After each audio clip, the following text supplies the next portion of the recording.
Um, I'm feeling okay. I definitely think, I mean, I could be feeling better under different circumstances. Yeah, I think that Coco played really well.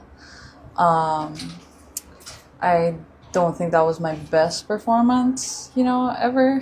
But I'm happy that I was able to bring out a certain level during the last few games. Yeah.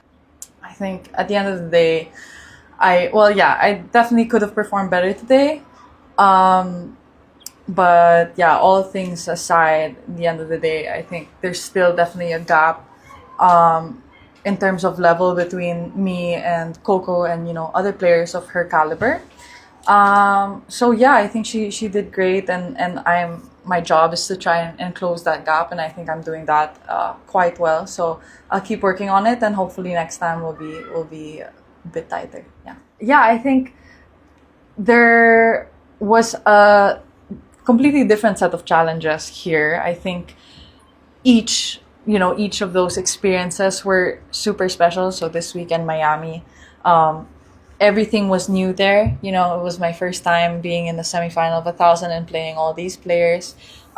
This is a new experience for me in terms of crowd, in terms of playing all the night matches. So in each circumstance, there's so many things that I can learn. So hopefully after this week, I grow more as a player.